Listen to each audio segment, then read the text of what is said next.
Professor Hartzell Nichols? Hello, hi. My name is Stefano. I am ISS student, and I read that you teach ethics and environment. Is that right? It is. It's nice to meet you, Oh, Stefano. fantastic. Nice to meet you. Do you have 2 minutes to talk about the course? Of course. Sit down. Oh, thank you so much. So, what's the course about? Well, it's an advanced introduction to environmental ethics. So it's a 300-level class. So I'm not expecting that students have any particular background. If you've taken a philosophy class before or an environmental studies class before, that'll be helpful. But we basically survey the field of environmental ethics while diving into some depth in learning about particular theories in the field. And why this course? Well, I think an environmental ethics course is great because it exposes you to an interdisciplinary way of thinking that's grounded in a particular discipline. So the class, like I said, is really a philosophy class, but it's also a border crossing class. So we're going to think about environmental issues, but in particular, we're going to think about the ethical dimensions of environmental issues.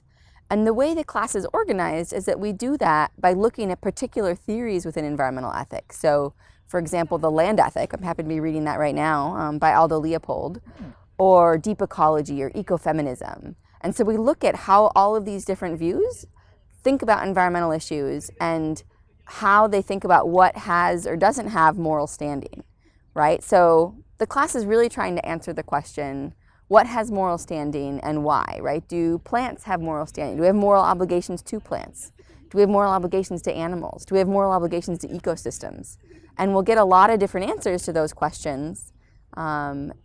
And along the way, we'll think about the ethical dimensions of environmental problems. And what about keywords or key concepts? What are they in your course? Good. So the first is pretty obvious, environmental ethics. We actually spend the first week thinking about what is environmental ethics, and I offer several potential answers. I distinguish between thinking about environmental ethics as a general field of study and a particular environmental ethic, so the land ethic or ecofeminism, like I said. So that's kind of where we start. Other keywords, we think about the distinction between anthropocentric ethics or human-focused ethics and non-anthropocentric ethics or non-human-focused ethics.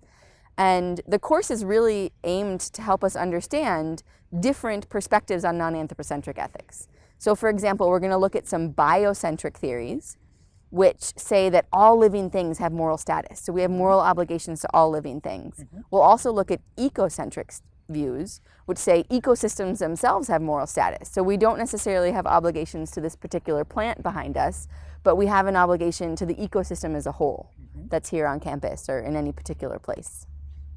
What else? Let's see. Along the way, we also look at the difference between normative language and descriptive language, and we try to become comfortable with using normative language. These are ethical or moral concepts, right? Shoulds, oughts, good, bad.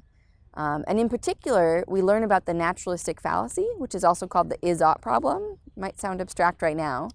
But in environmental ethics, a lot of people tend to jump from the science of ecology or an understanding of the natural world to ethical claims about what we ought to do. So we have to examine the role of philosophy in helping us to bridge that gap. How do we come to defend moral claims about the world, normative claims about the world, in a way that's informed by science but doesn't just depend on science?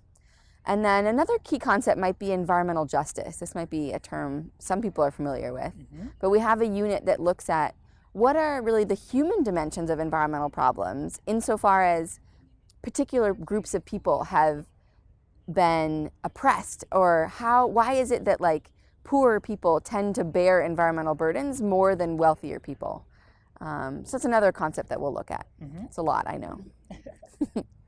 So how do you use ethics in your daily life? How does it relate back to everything? I think ethics relates to everything, and the feedback I've gotten from students who take this class is that it turns out that even if they hear me talk about it, right, it's always something different than they expected. So people have some idea. They're going to come to my class, and I'm going to tell them how they should value the environment or how they should go about living their lives.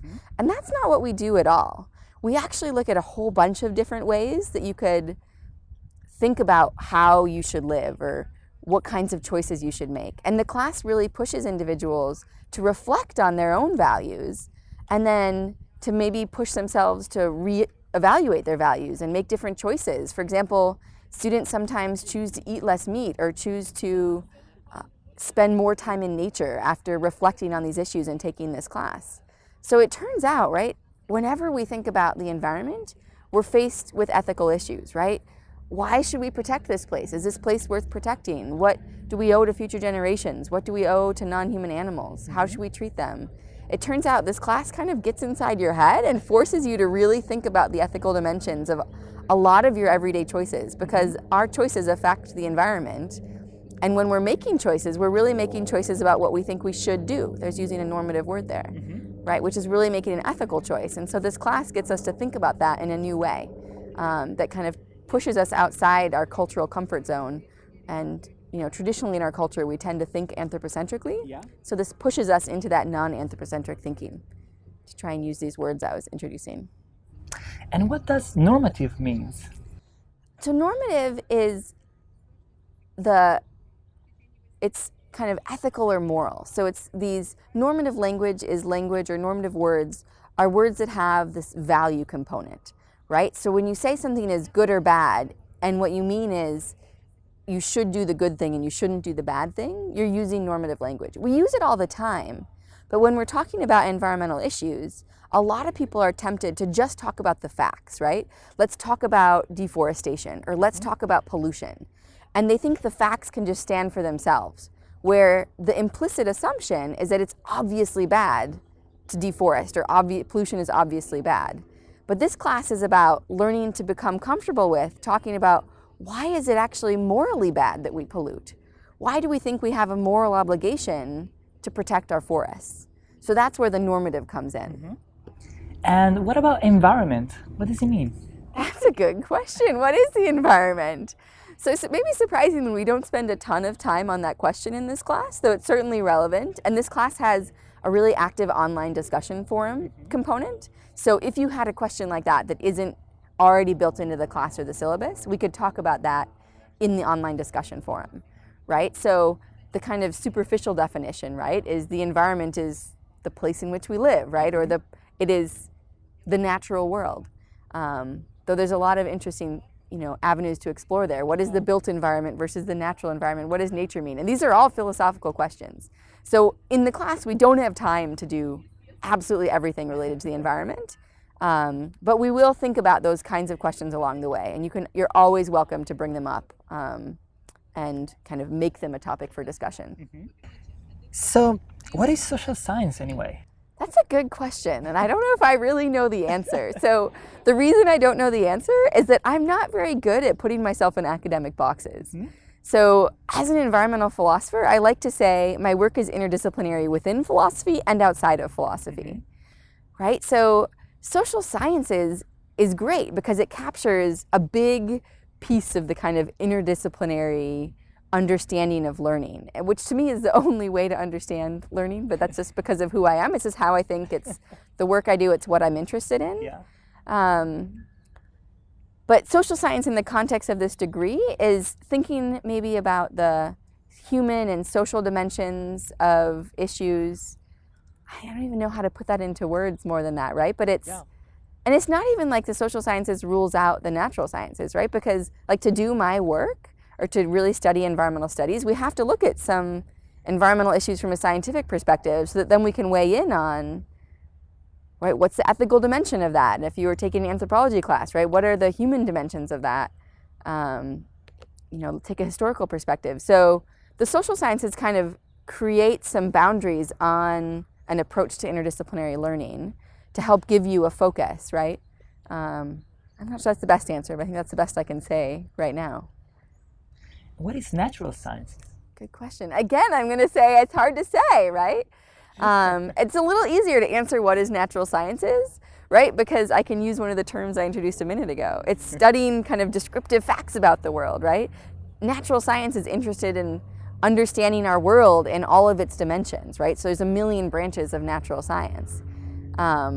Social science, right, then tries to take that knowledge and do something else with it and learn about these kind of the social side, the human side, the ethical side, the historical side. So again, I don't see sharp boundaries there, but in general, natural science is looking more at the kind of descriptive facts about the world, and social sciences is looking at in my case, the normative dimensions of these issues, but also the human dimensions, the social dimensions of these issues. Well, thank you very much. And this was very, very helpful. Thank you. I'm so glad. It was really nice to meet you, Stefano. Thank you so much. You have a beautiful day. Thanks, you too. Thank you.